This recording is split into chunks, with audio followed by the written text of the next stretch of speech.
What did I miss? There was a race at Sonoma? You sure?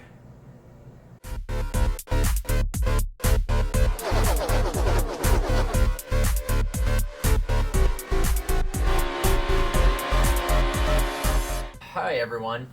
We had a race this past weekend at Sonoma, or at least we were supposed to, and instead it was just a bunch of follow the leader and not a whole lot of racing.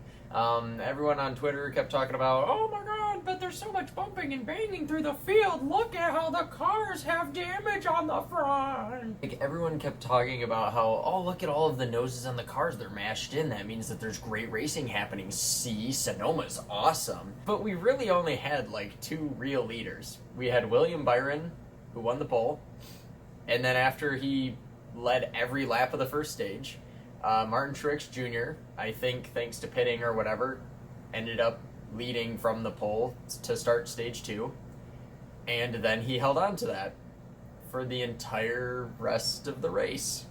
So, yeah, great racing, guys. It's awesome. Oh, I love Sonoma. It's so cool. Sonoma's never been good. Spoiler alert, Sonoma sucks. And, like, the one highlight they show every year is when Tony Stewart sort of knocked Denny out of the way, when he didn't even really need to knock Denny out of the way because Denny was already loose and on the outside groove when he didn't want to be, obviously. So, like, it was cool, and Tony Stewart won a Sonoma race, which he'd already won, like, several, so woohoo! But other than just absolutely crapping on the most forgettable race of the year by a landslide, and this includes, I think, another Martin Truex Jr. won race, which was Dover, wasn't it?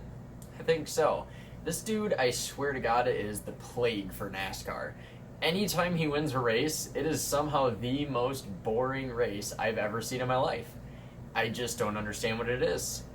So that's cool. I just get two awful finishes in a row. Joey Logano, who's unlikable, and Martin Truex Jr., who is basically Tylenol PM. There's been plenty of news throughout the week. I just don't have a whole lot of time to cover it. I'm currently in the process of moving, and so are my parents, and they have a bunch of my stuff at their house as well, and so I'm like trying to move two different places, and it's a complete disaster trying to like pack everything there and pack everything here, and it's a whole thing. As well as we're having a bunch of issues with the air conditioning, and it's just a disaster basically. But also on top of this, I'm leaving next Wednesday for Florida. I'm finally going on my honeymoon. Got married in May, but we decided to wait until this upcoming week because we're going to Daytona. And we're both super excited. I'm pumped. So I'm sure I'm going to get all sorts of awesome footage from the race, but it does mean that I'm not sure when my next video is going to be because I'm not going to bring any of my equipment. So I might shoot like a crappy video on my phone and upload it. We'll see. Otherwise, I'm going to leave a link to my Instagram, and make sure you go to my Instagram if you're not already, because I post videos there all the time, especially on race weekends. So there's going to be tons and tons of stuff on my Instagram during the week that I'm in Florida. So I just kind of wanted to give a quick update, even though I'm super busy, and just keep everyone on the same page and all that kind of good stuff. So big shout out, I would like to say, to Rusty Walrus, who surprised me last something or another. I just sort of tweeted on Black Flags Matters Twitter because he said, you know, something about underrated YouTubers or something like that, and just kind of jokingly I said myself, you know, I've got like, I don't know, 20 followers or something like that, I don't know.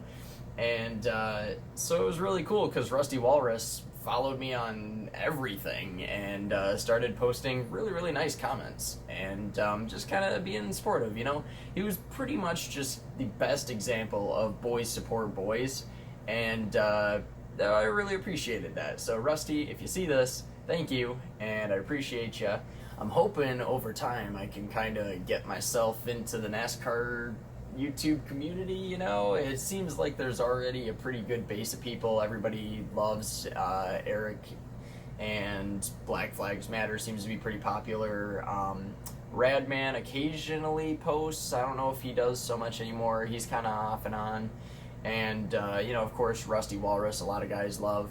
So, there's plenty of guys already on YouTube and plenty of people already sort of doing this shtick, but I super appreciated to see that kind of support because I'm really trying hard to put out quality content and slowly get better as I go along, and I'd really love to kind of integrate myself into the community and sort of be on the same level as a lot of the guys that all of you I'm sure watch, guys like Eric and Black Flags Matter, Radman, and whoever else. So I just really appreciate the support, and it's a really slow moving pony. I think I've got like 20 followers or something like that. I don't know. It's not very many on YouTube, anyways. On Instagram, I'm itching close to 70 or 80, something like that. So I mean, there's people, not many of them, but there's people. So it's slow. It's a little bit disheartening, and sometimes can be.